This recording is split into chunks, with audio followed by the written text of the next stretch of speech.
I said I could handle myself. I said it to my mom when I slammed the door. I said it to my brother on the phone, laughing when he asked if I was cold. I said it to a girl I knew who sent me a "You good?" at 2 a.m. I was fine. I was smart. I was fast. I was not going back. The first week went easy. I knew where to sleep and where not to try. There was a church on 3rd that let you sit until midnight if you kept your head down. A soup kitchen on Edison that didn't ask questions. A shelter on Pike that wanted your name. I gave them a name. Not mine. I had a little cash, a cheap charger, a cracked phone. I kept the charger on me like a talisman. The bus station had outlets if you sat by the vending machines. I figured I would find work. I told anybody who asked that I had a plan. I made jokes. I'm training for the big leagues. Real life. No coaches. Little things went wrong in the second week. Stupid things. My phone said 3:17 a.m. 3 nights in a row. Not 3:16. Not 3:18. I saw it when I woke up on a bench. 3:17.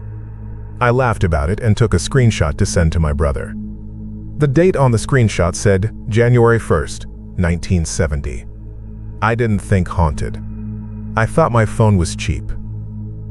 I tried to send the screenshot. It spun and then said message unsent. I tried again. Nothing. I told myself I didn't need to bother him anyway. Streetlights liked to die when I passed under them. Not all of them. Just the ones I looked at and thought, yeah, that one. It would go pop and click and the light would shut off. I put my hands up and said, ta-da, like I did it with my mind. I kept moving. The dark was not dangerous if you kept your eyes open. The shelter on Pike turned me away on a Thursday. The woman at the desk knew me. She wore a gray sweater and smelled like sanitizer and coffee. The room behind her hummed with voices. A TV was loud for the kids. She looked past me when I came in and said, "We're full." She didn't look at my face. I laughed. Funny, I only take up one chair. She didn't smile. She kept her eyes somewhere over my shoulder, like she was reading a thing on the wall behind me. The room went quiet for a second. Not all at once. The TV dropped to a whisper, then the kids stopped. I felt my face get hot. I turned around. The door was half open. I didn't see anyone there. When I looked back, the noise was back like somebody turned a dial, and the woman said, "Try it tomorrow," like we hadn't just stood in a bubble. I said, "Yeah, fine," and left. I pretended it didn't bother me. My friend Nick said I could crash on his floor if I got over to his place in South Ridge. I walked to the bus stop on Broadway, rolling my shoulders, feeling big. The bus pulled in with people on it. The sign on the front said 12 South Ridge. I stuck my hand out. The driver looked right at me, and the sign flicked to out of service. He didn't open the door. He lifted a hand and looked past me, over my shoulder. People on the bus stared straight ahead like a drill instructor told them not to blink. The engine ticked down. The air had that hiss you hear when a bus kneels. It didn't kneel. I stepped back. On his side window, in the black glass, I saw a tall shape behind me. Just an outline. The kind of shape you know as a person by how the air around it looks different. The bus driver shut his eyes. The shape in the glass had no eyes, just blank holes. I turned. There was no one behind me. When I looked back, the bus pulled away. Out of service. I told myself it was a mix-up. I called Nick. The call rang once and dropped. I called again. The call connected, and then I heard nothing. Not static. Not a click. Like the phone forgot what sound was. I said, "Nick?" And my own voice sounded too loud. Then the call ended. I texted bus weird LOL, and it stayed as a little gray bubble that said sending forever, then unsent. I went to the 24-hour store on Monroe and bought milk and a sandwich. The night clerk had a beanie on and red eyes like he'd been rubbing them. He asked if I wanted a bag. "I'll drink the bag," I told him. He didn't laugh. He kept looking at the door behind me. It was half open, and employees only with a mop left leaning out. I turned to look at it. Something about the crack made my teeth hurt. I paid and went outside. I opened the milk right there. First sip, it tasted like pennies and rot. I spat it on the sidewalk and tossed it in the trash. The sandwich had a green smear under the cheese. The date said it was made 2 hours ago. I said, "Cool. Poison me. Save the work," and threw the sandwich away too. I went back to the bus station. The digital boards were blank except for a blinking colon. The vending machines were bright and full of chips and fake cheese crackers. I sat by the outlet and plugged in. My phone screen lit up. 3:17 a.m. I laughed. "Okay. Sure. 3:17. I turned the camera on and took a picture of the empty hall in front of me to send to my brother with a joke. When I looked at the photo, there was someone in it. Not close. On the far side near the glass doors. Tall, too thin. The head turned toward me. The eyes were hard to see in the small picture. I pinched in and zoomed. No eyes. The skin was the same color as the rest of the face, flat, and where eyes should be, it had dark, neat ovals. Not bleeding, not holes I could see through. Just not eyes. The timestamp under the photo said 3:17, like my lock screen, and the date said 00/00/00000. I deleted it. I went to my recently deleted folder and deleted it again. I raised my camera back up to take another one, and the screen showed my own face and the row of vending machines behind me. Over my shoulder, something tall drifted into the reflection.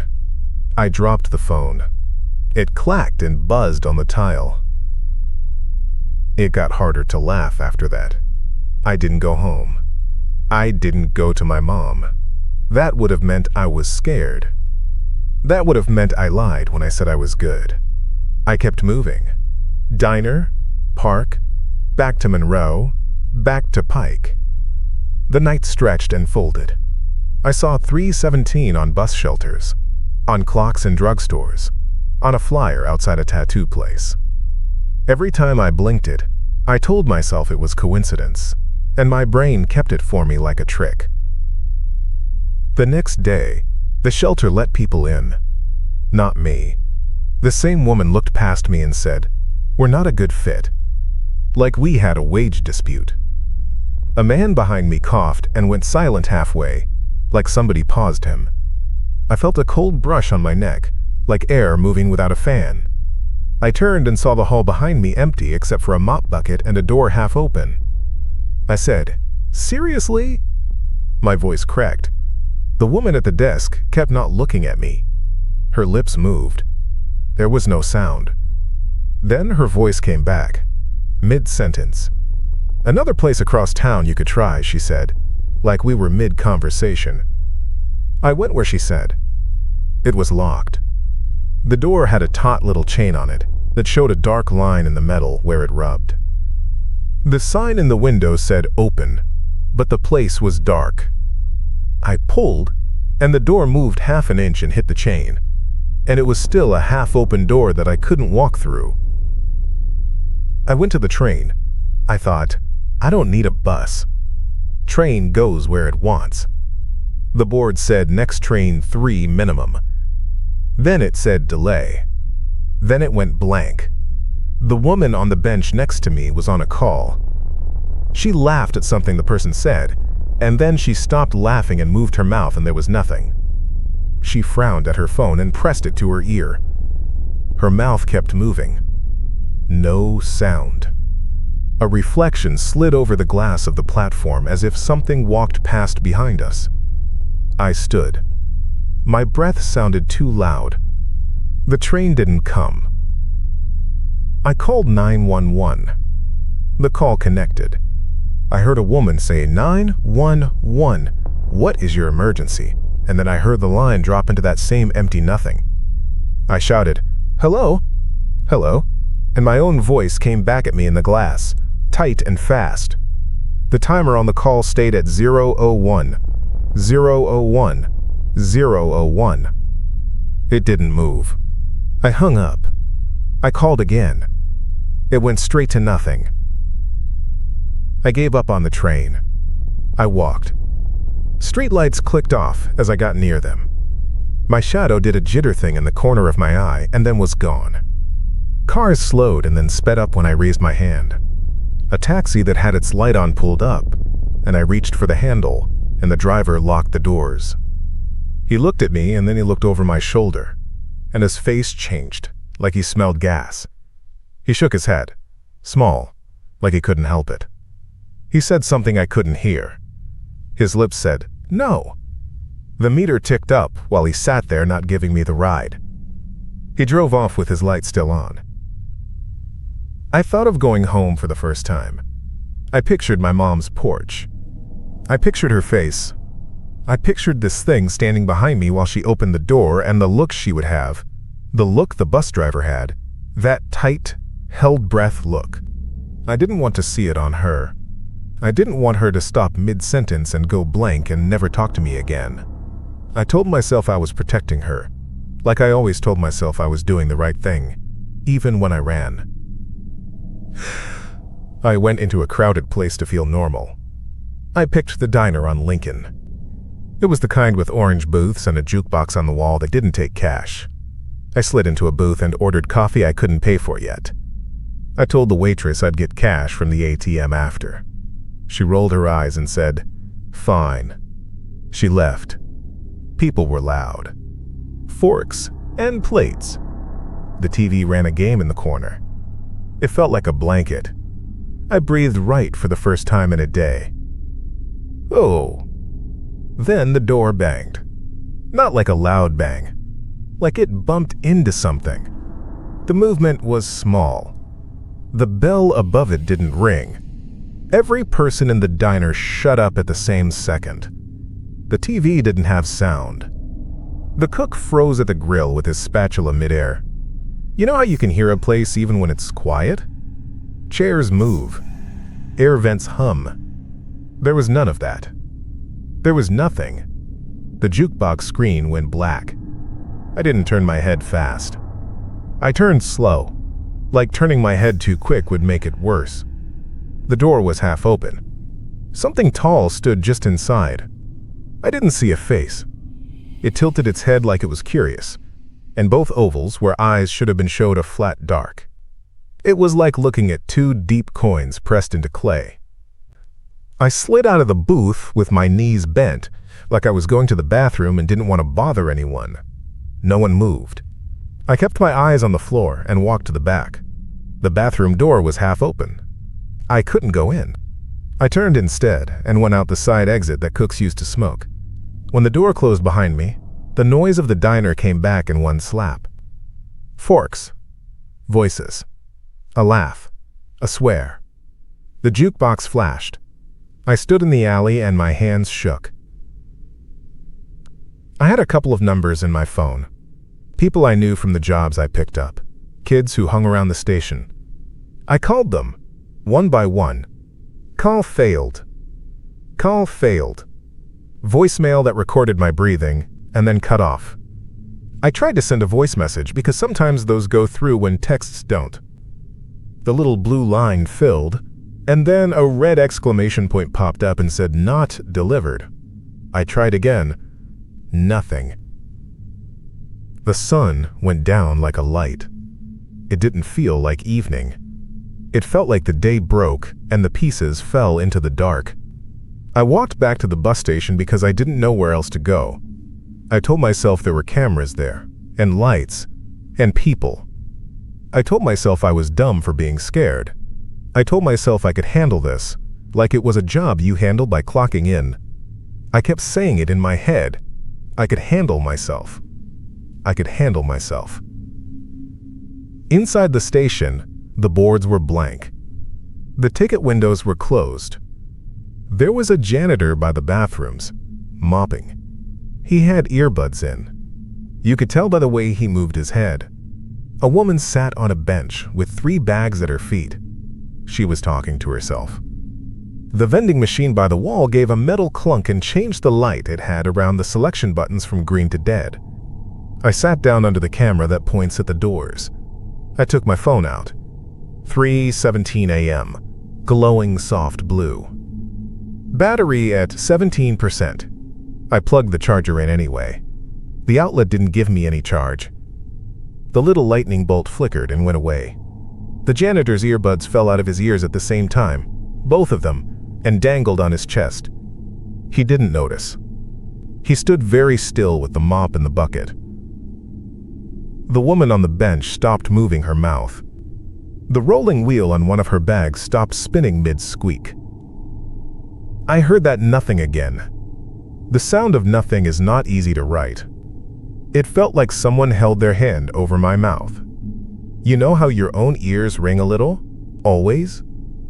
Even the ring was gone. It was like being inside a turned-off TV. The doors at the front were glass.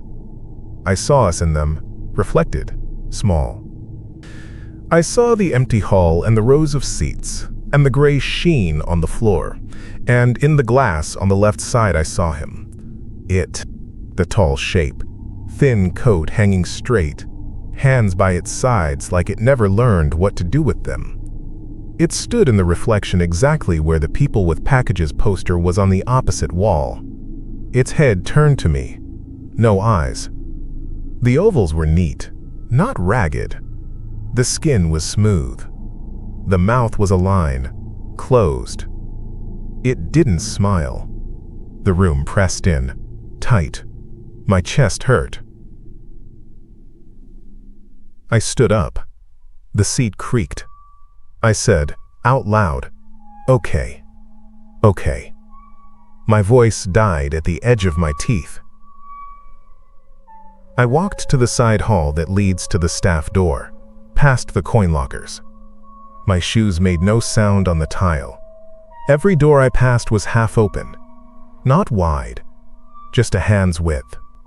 Like someone left them that way on purpose so they could see out. I pushed one all the way and it hit the wall and swung back a little to the same half-open place. I pushed it again. It came back. I left it. In the staff hall, the lights clicked off one by one as I moved under them. I could feel the click in my teeth. The last light over the back door stayed on. The sign above the door said emergency exit only in red. I pushed the bar. It moved an inch and stopped like a bar does when it's chained on the other side. The door was half open and then wasn't. My hands started to sweat. I wiped them on my jeans. I took my phone out and hit record on the voice memo because I thought, this is dumb. This is so dumb, but if something happened, I wanted to have something. My throat moved like I swallowed a big pill. I said, I'm at the station. It's at the door. I saw it. It doesn't have, I didn't say eyes. The words stuck. I said, it doesn't look right.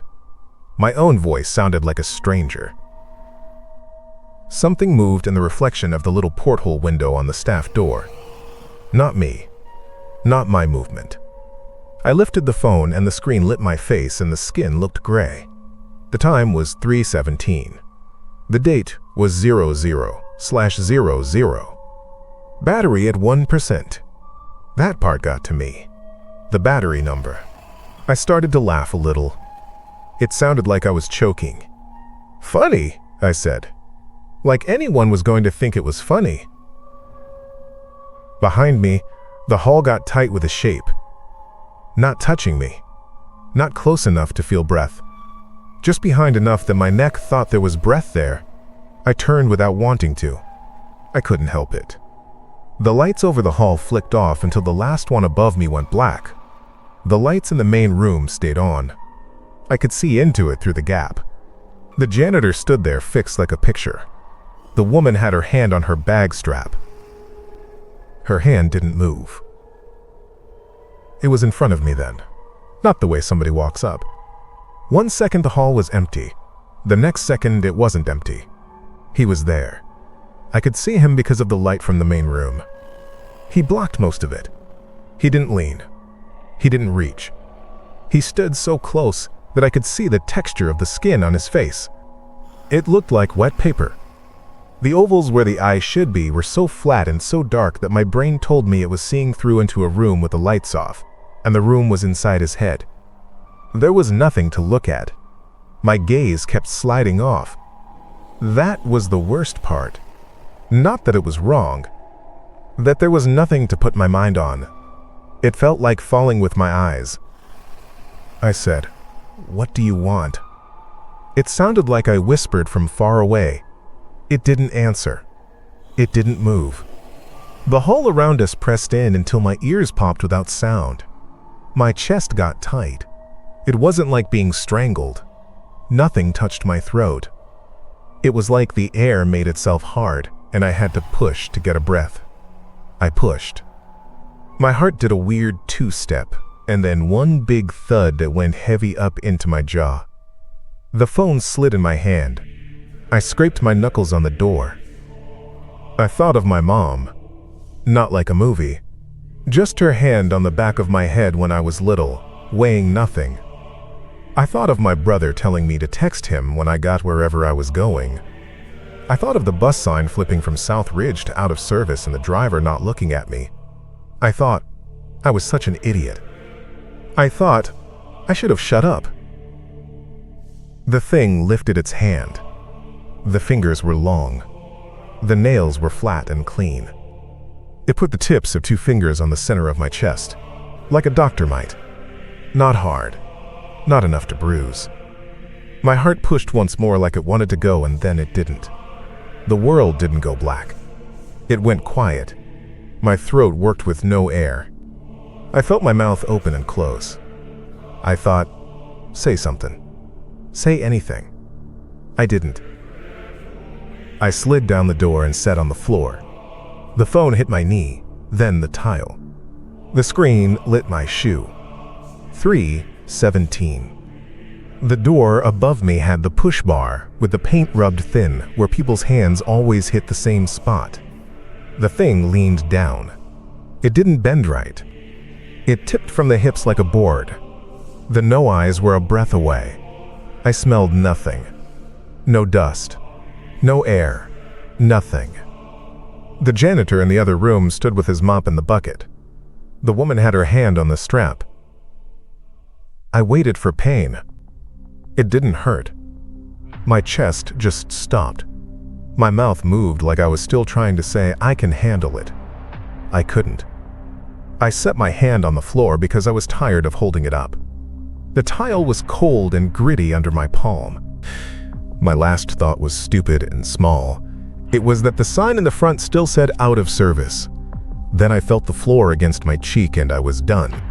The sound of nothing was the last thing I heard, like a bell that never rang.